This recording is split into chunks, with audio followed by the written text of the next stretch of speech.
Thanks for joining us for Season 8 of the Hospitality Hangout, a hospitality-focused podcast where the founders of Branded Strategic share their insights and bring technology and innovation leaders that are making things happen in the industry we love.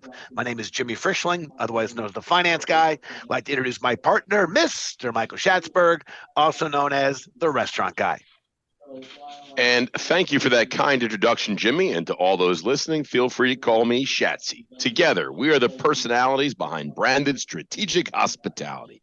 We work at the intersection of hospitality, technology, innovation, capital, emerging brands, robotics, automation, and finance and venture capital too, Jimmy. You're sneaking a lot of things in there, Shat. You're sneaking a lot. It's like a buffet, a bevy of things we're at the intersection of. There is nothing that we are not in the intersection of. We are the intersection of 19th and Park as well here in New York City, as you know, Jimmy. And I got to tell you, Jimmy, I got some great news. Now, this is truly breaking news. I know we joke about breaking news, but, you know, we've had a sponsor, Chico's Bail Bonds, for 9 seasons now. And finally— 8 seasons. Eight seasons. Chico has been our sponsor for 8 seasons. I am proud, Jimmy, to announce today that we have a brand new sponsor.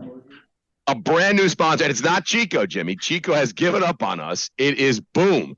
Boom.store is our newest sponsor. Boom is sponsoring the podcast, Jimmy. And Jimmy, do you know what Boom is? Do you know anything about Boom? You know what? I think I know a thing or two about a thing or two. Why don't you tell us? Why don't you tell me and the listeners about Boom?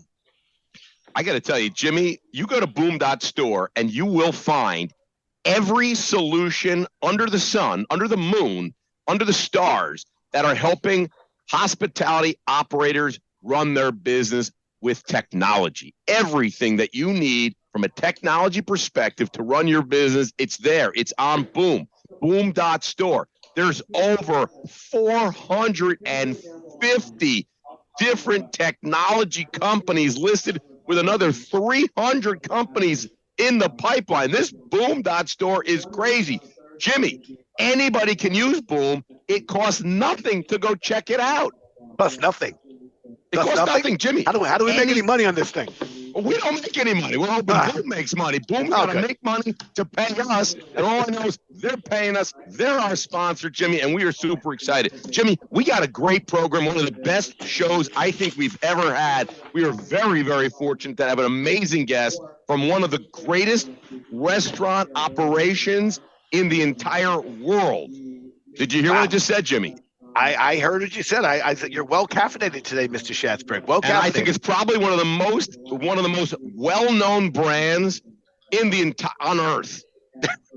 Jimmy, do you care to announce our guest? Yes. Why don't I do that? And thank you, Shatsy, for the breaking news. And we appreciate our sponsors at Boom taking over for Chico. And we appreciate you, Chico. Listen, we are excited for today's episode. Our guest is our friend, Mr. Dave Harris, the CTO and CIO of Shake Shack. That is right. We are thrilled to have Mr. Harris join us. But before we get started, before we jump in and get Dave involved with this episode, because otherwise he's like, why am I here? These guys just talk amongst themselves.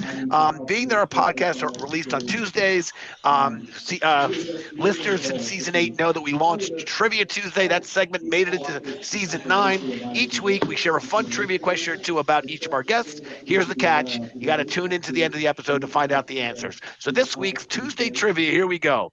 We are going to play this game, 2 truths, 1 lie. Shatsy, I don't know if you know how this works, but I'm going to list 3 facts in air quotes, please, about our friend Dave. 2 of them are true. 1 of them is false. Here we go. Dave once camped in Richard Branson's backyard. True. Oh, is I not supposed to do that? At the end. Fact 2, Dave's home address and birthday are the same number. False. That's false. And finally, 3, Dave has a Shake Shack burger named after him. Oh, I've eaten that. That's the Dave Harris burger. I've had that. It's delicious. Thanks, Shaz. Don't give anything away. All right, here we go. Let's get this party started. Dave, thank you for letting us have our little banter. We'd like you to take the lead now. Please give us a background about yourself. And of course, please introduce, although I think it does need little introduction, but please do introduce Shake Shack. Hey, Jimmy, Shatzy, really great to be with you today. Thanks for having me on the podcast. As you said, I'm CIO, CTO for Shake Shack. I've been with the company 4 years. I've had the privilege of leading tech teams across hospitality, retail, and CPG companies. I would say I love all aspects of technology, but one of the things I'm most passionate about is how technology can enable and enhance guest experience. And I know we'll be talking about that today. In terms of Shake Shack, for those who aren't so familiar with us, we serve elevated. And they live on a different planet, maybe. Yeah, maybe, but I'll go through it just for the couple of people that are out there. We serve elevated versions of the classics using only the best ingredients. We're known for great burgers, chicken, hot dogs, frozen custard, beer, wine, and more. It's all about fresh, simple, high quality food at great value. We're about standing for something good, whether it be premium ingredients to employee development, to the way we design our restaurants and our community, deep community investment. Core values we focus on: one, elevated food made with only the best ingredients; two, gathering and enriching our neighborhoods; and three, delivering enlightened hospitality at every touch point.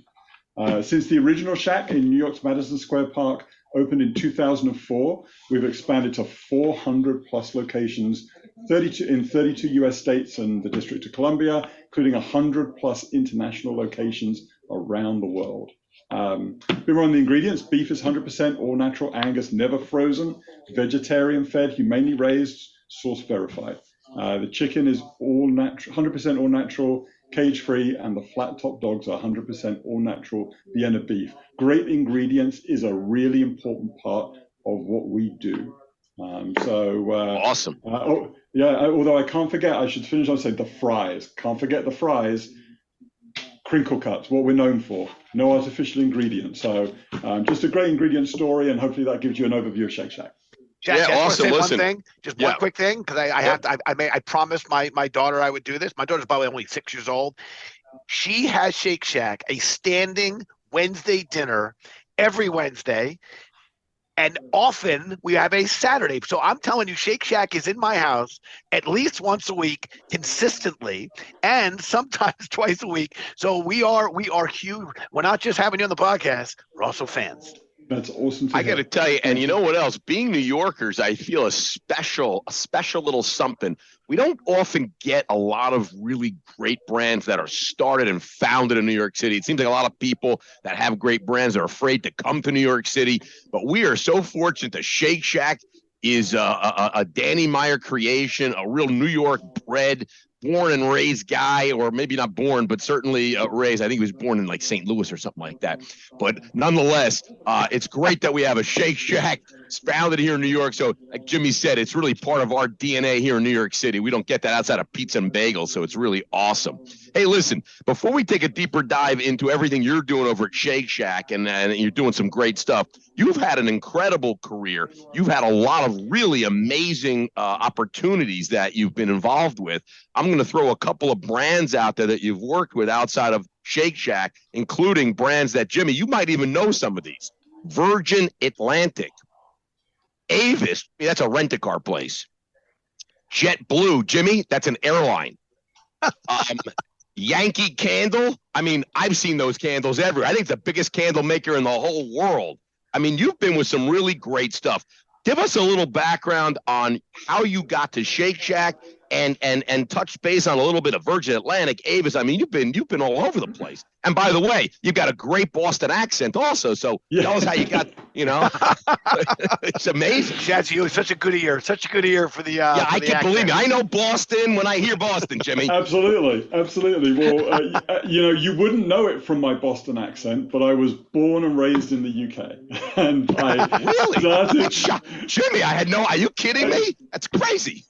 There's more breaking news. You're just going to keep going. That is breaking news today. Right there. Dave Harris is not from Boston. He's from the UK, people. He's still wicked smart. Wicked smart. I started off my career in the UK banking industry, which was an awesome place to learn. That's why Jimmy likes you so much. You're a banker. Yeah. So it started off there, but I had relatives in the US and spent most of my vacations here. It was kind of expensive to do that back in the day. And when an opportunity came up at Virgin Atlantic, I thought, this is perfect.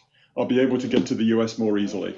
I heard the airline was growing quickly. It was a really great company to work for, and obviously had Richard Branson at the helm.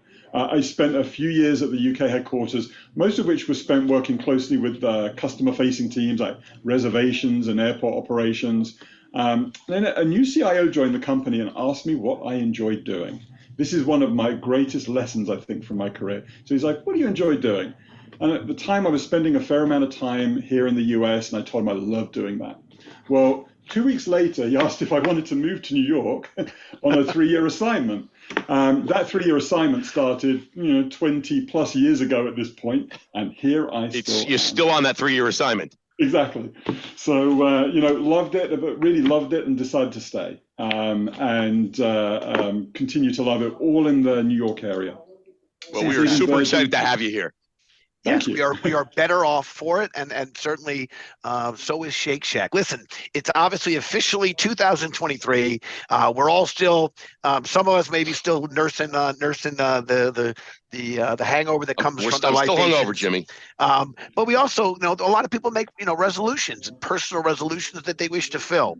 And the start of the New Year's is always a great time. Don't drink January, the big one. Don't drink January. That's right. Yes, not the best for some of our bars, but again, it's also a great time for business setting goals. And we understand, and we now know that one of Shake Shack's goals for this year is to retrofit all locations with kiosks by the end of 2023. And that is no small task, and that is amazing. And can you share a little more about that and this rollout? Absolutely, yes. Super excited to talk about our kiosk platform. From a technology perspective, it's a custom iOS application that's deployed on iPad Pros. We deployed our first kiosks in Astor Place here in New York back in 2017, and over time have focused on improving the guest experience based on feedback from our guests and team members. We've learned everything from where to best locate them to how many we need to install and what tools our team members need to support them. Currently about half of our Shacks have kiosks. And we're committed to retrofitting, as you said, all of them with kiosks by the end of this year. We expect to make pretty decent progress early on in the year here. A couple of notes about the kiosk. It's our highest profit margin channel and highest in-Shack average check. We find Shacks with kiosks have better labor utilization rates than Shacks without kiosks. One of the things I love about it is people spend more money, right? Bigger orders when they do it themselves. I know I do. Absolutely. It's great. You can take the time to decide what you want. It's just a fantastic medium.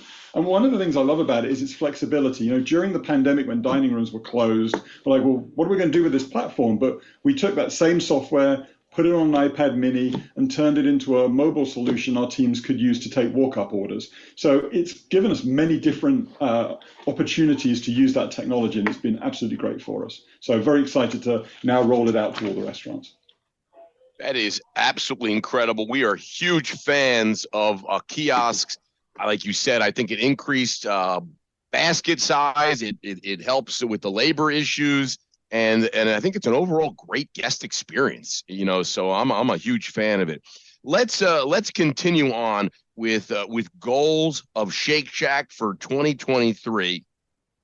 You said earlier that you were opening over 400,000 new stores in 2023, which I got to tell you, Jimmy, that's just an amazing number. 400,000 new Shake Shacks in 2023. There will be a Shake Shack. One Shake Shack for every American, I understand. Is this true? And can you share a little bit? I'm kidding about the 400,000. It's right. It's 40,000 stores. 40,000. Take off a couple more zeros. You're getting there. All right, it's 40 new Shake Shacks in 2023. Dave, I told you I like to add zeros to everything I do. Okay. I'm the restaurant guy. I can take liberties. But can you share a little bit about, all kidding aside, from a tech perspective, how is Shake Shack, how are you continuing to invest in tech above and beyond just the kiosks that you're rolling out into all 400 of your stores? Yeah, absolutely. And from a guest perspective, this is where we've really invested most. We've invested significantly in digital products. We've got a custom iOS and Android mobile app, got a custom web ordering platform, and the kiosk solution we talked about a minute ago. The past 2 years, we've had to become really more easily accessible. We've had to do things, focus on multi-channel delivery, enhancing our digital pre-ordering, and making it easier for our Shack teams to service all of those guest orders. We've scaled our channels out to be able to accommodate all of the order volume. And basically, fast pivots in the early days of COVID soon became permanent functions, right? So delivery is a big part of the industry now, and being able to add pickup options like curbside pickup, walk up and drive up windows, and even to order delivery through our app. So all of those investments are helping us as we continue to scale out. Digital transformation, I think, can be a word that gets used an awful lot, and it means a lot of things to a lot of people. But for us, the focus this past couple of years has been about adding capabilities into all of the digital tools that I talked about earlier, like our new website, like an updated Android application, and more Shack Track options for guests. Now we're very much about fine-tuning that experience so that we can give this great, consistent experience wherever you order your Shack. We want that experience to be consistent. Does all of your technology have to rhyme with Shack? Is that true or false? If it doesn't rhyme with Shack, you can't use it. Don't bite on my segment of the true or false. That's my segment. Oh, it's got to rhyme with Shack or they can't buy it. So all you tech people that want to sell anything to Dave, you got to change your name. It's got to rhyme with Shack. It's got to have a tie to our menu. Absolutely. It's got to have a tie to the menu. I think that's awesome. And look, we're a couple of years, let's say, living with the pandemic. It's not going away. It's something we have to live with. But I'm still amazed at how it unleashed the tech, the explosion of tech, both from the operators as well as the guests. And it took both sides of that coin to recognize that we had to embrace tech fully for our industry. And I think Shake Shack is clearly now one of the great leaders in the space. So let's stay on that theme. When it comes to building a tech stack, we found, at least when we're speaking to and with multi-unit operators or franchise brands, that we're a house divided when it comes to implementing new tech. You got on one side, one team loves the partnering, another team loves the acquiring, and I guess there's even those who, they want to build their own. You got, the partnering, acquiring, you got the building. Which team are you on? Are you on the acquiring and the partnering, or the building of your own, or some hybrid? Yeah, for us, it's both. It's fair to say our tech needs have changed and evolved as we've grown. Our needs are 250 plus restaurants are different to what they were at 110 sort of when I joined about 4 years ago. We generally build where we can differentiate in either guest or team member experience and buy everything else. I think the other thing that's really important as we do that is great integration between systems. And we've got great partnerships. I just recently went to India visiting partners that we work with for development of our custom applications, but also spend time with all of our package application providers. So both are really important for us, with really good integration so that you can create that cohesive guest experience. It's similar to another one. You often get asked this sort of age-old IT question about whether we buy like suites of products from large companies who kind of have this one-size-fits-all, or they have these big sets of solutions, or choose smaller best-of-breed solutions for each need that we have. And I say that the answer for Shake Shack is both. There are lots of great solutions out there, and we really look to combine those two things to create the experience that we're known for. Let's stay on topic of technology. I mentioned earlier, as a New Yorker, Jimmy, I'm saying I'm a New Yorker. Yes, I was born in Jersey, but I'm going to say I'm a New Yorker. Jimmy hates anybody from New Jersey, by the way. That's not true. That's not true. Jimmy couldn't find New Jersey on a map. He couldn't find New Jersey on a map. If you showed him a map, he wouldn't know where Jersey is. Anyway, I've been a Shake Shacker, like Jimmy said. He's every Wednesday. We've been using it we've been eating there for years. I remember the first store at Madison Square Park. Literally, there were lines there all day and all night. They would get there early in the morning. People would start waiting online, and they had cameras out there way back when, where you can see before going. You'd see the line, so you kind of knew what you were headed in. How long you had to wait, and kind of it was the earliest iteration of really kind of wait time innovation. Now you see it a lot. Now you see people have apps and stuff like that. You can go and it tells you how long the wait is. So, I mean, I think the cameras are gone. I don't think you see that. But what kind of tech are you using now to set guest expectations on wait times and order times and things like that? Sure, yeah. I mean, for all of us that use food ordering apps, and I think we all do, the key question once you've placed your order is, when will my food be ready? Yes. And for us, where all the food is made to order, it can really be difficult to do that because it depends on how busy we are. So this year we launched a feature in our app that looks at activity in the kitchen and uses that information to give guests a more accurate estimate of when their food will be ready. It's all about making it easy to pick up your order and knowing what's going on. Mm-hmm. Yep, I totally agree with that. Yep. Schatz, think about how many brands are out there that if they just heard what you and Dave talked about, would be absolutely jealous of the fact that Shake Shack had to address the issue of again, and what a great thing, what a high quality problem. What a great problem. What a great problem to make sure guests understand how long the wait time is going to be. You know how many brands out there be like, please somebody wait online for a minute. Don't come in and go right to the register. Pretend to wait a minute. Anyway, I think it's one of the amazing tribute to Shake Shack that they consistently, since launching the business, has had to figure out how to manage the expectations and allow their guests to understand that we want your business, but here's what you should expect about the wait time. And that alone is a statement about, I think, the cult-like following that you guys have in terms of the embracement of the elevated burger. I want to keep going on the topic of data, because I don't think you're going to find a single restaurant operator who actually wants their managers sitting in an office trying to figure out data, assess data, scrape it, scrub it.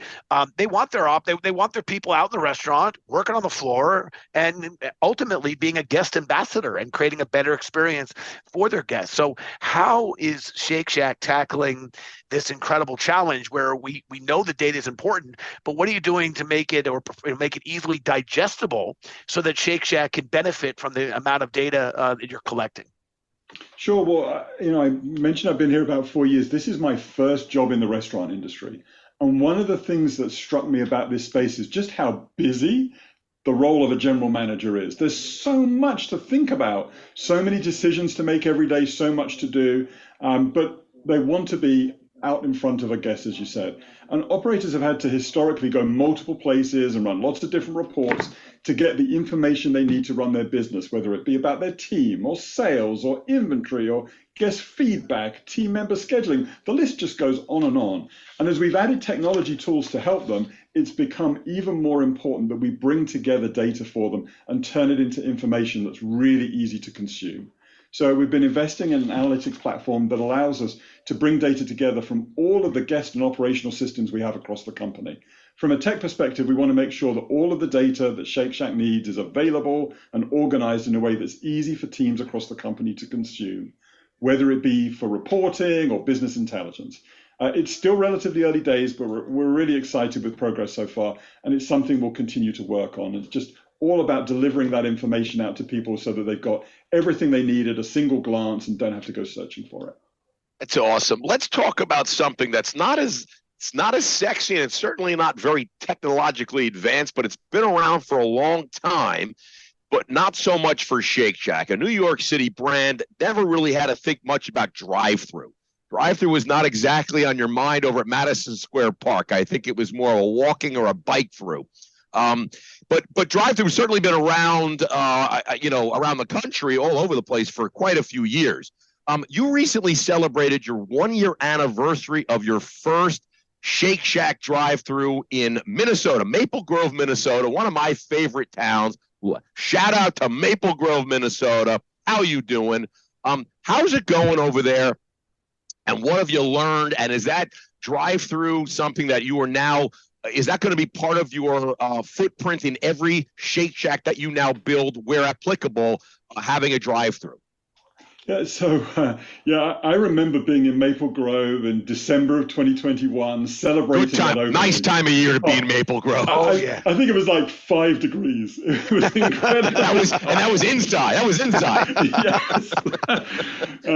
Drive-through is going well. By the end of this year, 2023, we expect to have 20 to 25 up and running. And it's all about adding convenience. We've seen that guests are still demanding ease of pickup experience and ordering experience too. And our approach to drive-through is all about giving our guests convenience without compromising on Shake Shack's core proposition. So we've always been a made-to-order restaurant, and we'll continue to cook our food that way for all of our drive-through locations.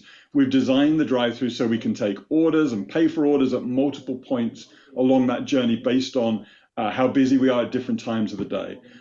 It's still early days and we're still very much in learning mode, so not too much to share today. But being new to the drive-through business, as you said, there's a lot to learn. I will say from a technology perspective, we've been learning how to deal with extreme heat and cold, whether it be a Minnesota winter or a Florida summer. So really just making sure we can keep all the technology working and give our team members the tools that they need to support guests. So, early days, and we'll keep learning as we open more. Awesome. Yeah. I gotta say, I did a little Googling and looking in a little searching, and some of the drive-through you guys are advancing, and some of the prototypes are truly amazing.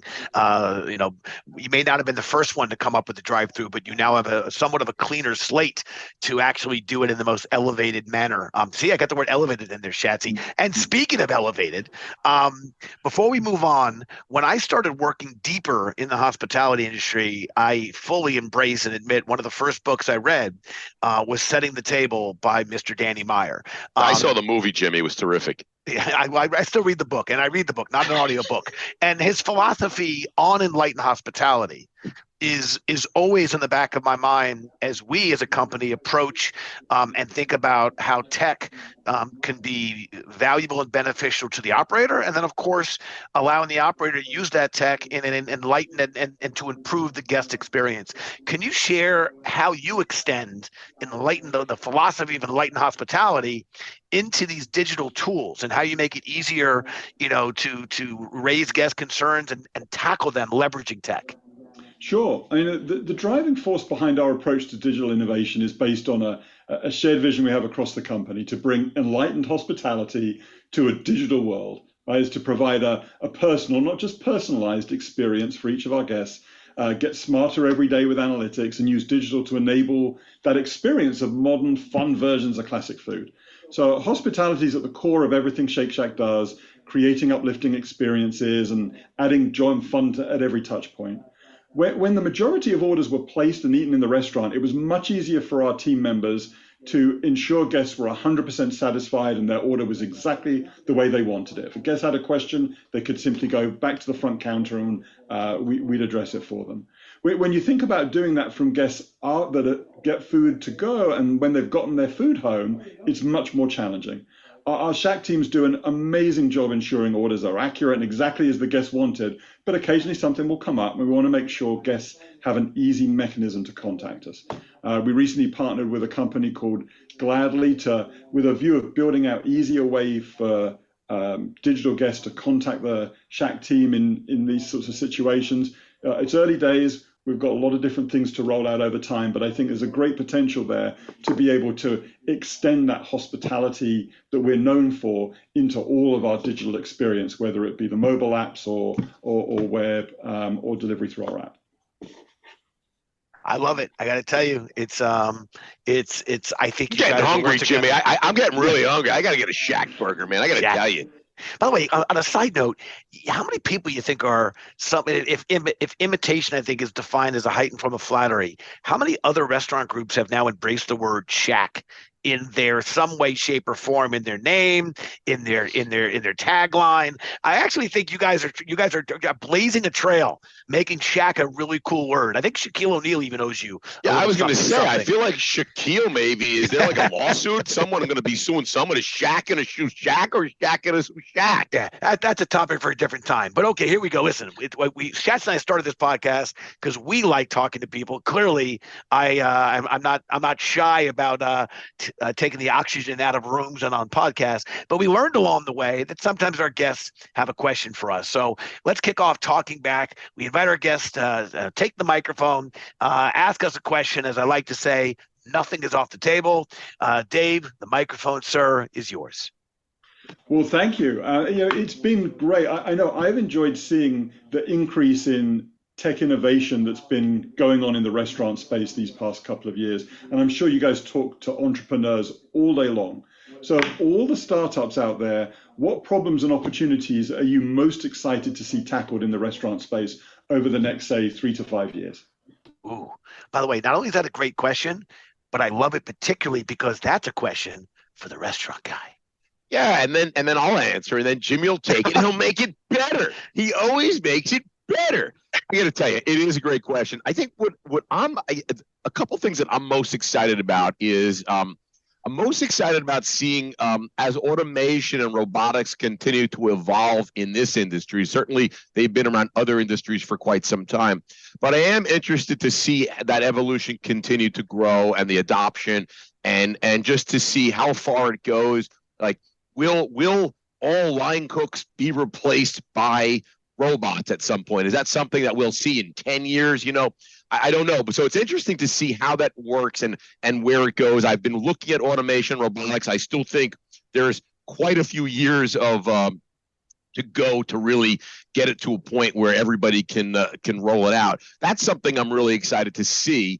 And the other thing that I'm seeing now, and I don't think we're going to wait very long, this is here now, is the whole idea of this dynamic pricing, something, again, we've seen in so many other industries, airlines, hotels, rent-a-cars, even, Lyft and Uber.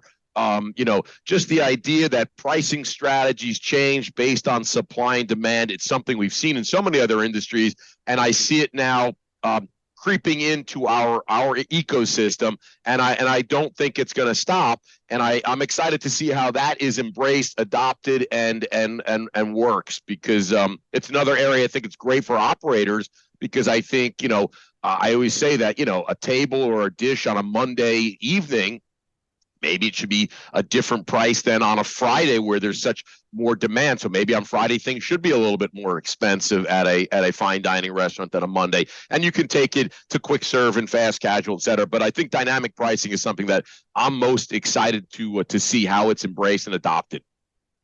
Schatz, I got to tell you, I think that was like near perfection. Yeah, that's it. Dave, thank you for joining us this podcast. This was a great podcast. Good night, everybody. I think Schatz is taking the comment and running with it. You know what? I really do think that was a great answer, and I'm glad you mentioned dynamic pricing.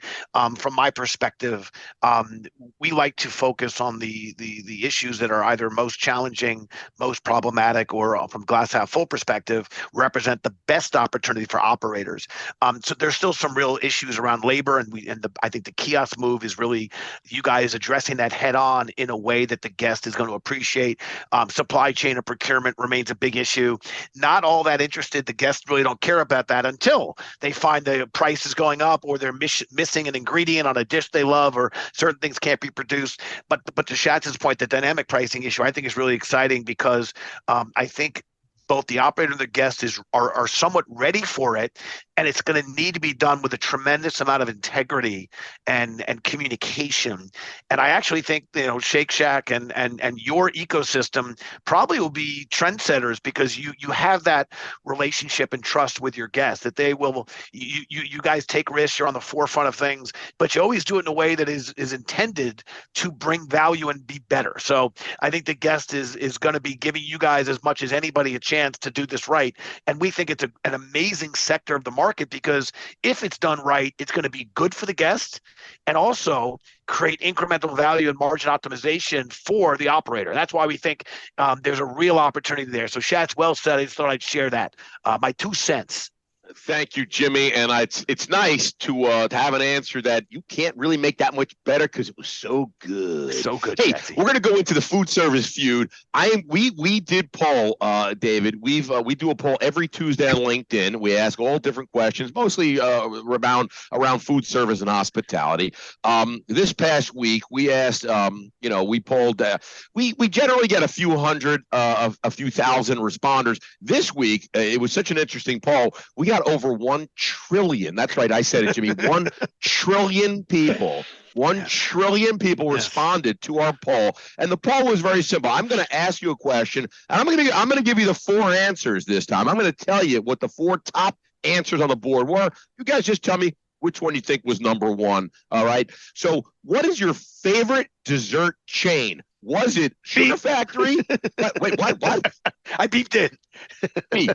Was it Sugar Factory, Friendlies, and the Fribble, Dairy Queen, or the Cheesecake Factory? What is your favorite dessert chain? David, care to guess? Wow. I have a wicked sweet tooth as well. I'm a big dessert fan. So let's see. I would say Dairy Queen came out number one. Dairy Queen was not the number one answer. Wow. Jimmy, would you care to try and top that and give the number one answer? Well, I'm going to say the following. I'm going to go with Cheesecake Factory, but I would have said DQ as well because I'm a DQ loyalist. I got a problem with our producer. She put the order. Julie put the order in the percentage. Hey, Dairy Queen was the number one answer. Oh, good. I agree. I agree with Dave. She put it out of order. Dairy Queen was the number one answer. Cheesecake Factory came in at number 2. Friendly's number 3, and the Sugar Factory pulling up the rear. It was not out of order. Dairy Queen, 47% of 1 trillion. Jimmy, quick math, 470 billion. 470 billion people like Dairy Queen best. I'll say shout out to Brant Lake Camp on Adirondack Mountain. Going to DQ was a Jimmy, treat. Can you sing the Dairy Queen song for us, please? Dairy Queen, we love you so. Whether we eat there or it's to go, your brazier burgers are delish. I like them better than a Knish. You are the keeper of my belly. You are an Adirondack deli. My queen, for you, I'd gladly die by jumping in an Eskimo pie. Dairy Queen, I love you so. There you go. Look at that. That's wow. A true Dairy Queen lover. Dairy Queen, baby. You think I was going to vote for anyone other than DQ? You're crazy. Okay. Oh, I know Brant Lake people love their queen. Yes, we love the Queen. And by the way, my daughter's at home listening, going like, oh, man, Dad, you can't sing. And she's right. Okay, if you remember at the top of the episode, we played a game, 2 truths and a lie. Or 2 truths and something fictitious. So here we go. I asked the audience. Dave was once camped at Richard Branson's backyard, and for those paying attention, remember there was a Virgin Atlantic a job situation, so that might have been a tell. Dave's home address and birthday are the same number. I know Shatsy's been googling his home address, but we're trying to stop him from releasing it. And Dave has a Shake Shack burger named after him. So Shats, you care to guess? Okay, so number 1, Dave once camped in Richard Branson's backyard. That is true. Dave's home address and birthday are the same number. That is false. And Dave has a Shake Shack burger named after him. That is false.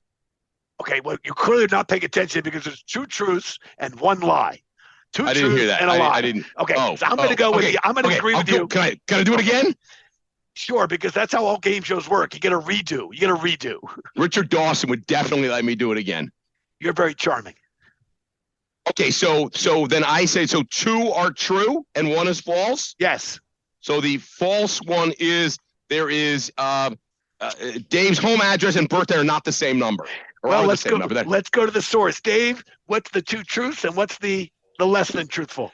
Well, the 2 truths, yes, I did once camp in Richard Branson's backyard, and my address and birthday are the same, not just the number, but the month and road are the same as well. Look at that. So the false one, but as of yet, I do not have a Shake Shack burger named after me. All right, so listen. Well, that's something we have to change. On behalf of all the Hospitality Hangout listeners, including the restaurant guy and the finance guy, we're making an appeal. Please send your Facebook and Instagram messages to the Shake Shack team. We think Dave deserves a Shake Shack burger named after him. And that way, when Dave comes back in a couple of years, we can talk about how well and what great performance we're getting from the Dave Harris burger. All right, listen, Jimbo, we're running short on time. Dave's got to go do some.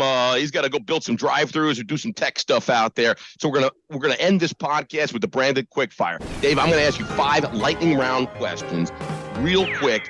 5 quickfire questions. Are you ready? I am ready. Let's go. Favorite burger topping? Avocado. Ooh, good one. Where are you getting dinner from tonight? Wherever my family sends me. What is your favorite food city in the world? I've got to say London. I have to. I think London's food scene is underrated, and I love the food scene in London now. I got to tell you, who doesn't like mutton? Where is your favorite place to travel? Always great to visit England, see family and friends, got to say that. But I have to say my favorite place is anywhere in the world I haven't been before. I agree. If you were to challenge Jimmy or I to a game of Jeopardy, who do you have better odds of beating? Yeah, this is going to be good. Ooh, this is a really tough one, yeah. Not really. And I have to answer, I assume you want the answer like as a question too, right? It's got to be. So I'm going to Yes. say, You see me in that true and false game, so you know how good I am at following directions and listening. So I'm going to say, well, who is Shatsy? Yes. And well done. Obviously. All right. Well done in Thanks, framing the Dave. I question. appreciate that. I appreciate our producers putting that one in there. You've been getting a lot of physical challenge recently, and I feel like I'm good. I'm good at physical challenges, Jimmy. I'm good at Twister, maybe. You're very wiry, very wiry. Okay, listen, Dave, we've kept you here long enough. We want to thank you so much for joining us on the podcast and sharing your great insights. We do take great pride in Shake Shack, being born in New York and now just an incredible global juggernaut of a franchise. And I still say they're the best years are still to come. And I know there's a lot of work that went into getting you to this point, but it is such a loved brand on a global basis.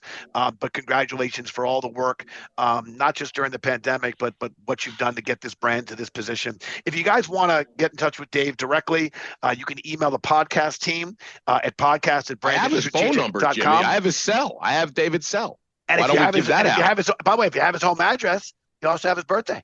Exactly. So I have his cell. We have his home address. We have his birthday. Dave, what's your social? Just give us your social real quick. That's all we need. All things we're not going to give out on the out loud now. To our listeners, as always, 9 seasons in, and it wouldn't happen without you guys continuing to subscribe. Thank you, all 8 of you listeners out there, including Dave. So, yes, we want to thank all 8 of you. Thank you, Shatsy, for the self-effacing humor. And if you haven't done so already, please subscribe to the podcast so you don't miss out on any of the exciting episodes we have coming up all season 9, and we'll just keep on rolling. So to our friend, Mr. Dave Harris, I want to thank you very much. This is Jimmy Frischling, your finance guy, signing off and passing it back to my boy. Hey, Dave, what's the URL for Shake Shack? Is it shakeshack.com? That'll be the one. So shakeshack.com, go check it out, man. Find your closest nearest Shake Shack and order a Dave Harris burger immediately because they are delicious. They got avocado on it and everything else you like. It's Shatsy, a.k.a. Restaurant Guy.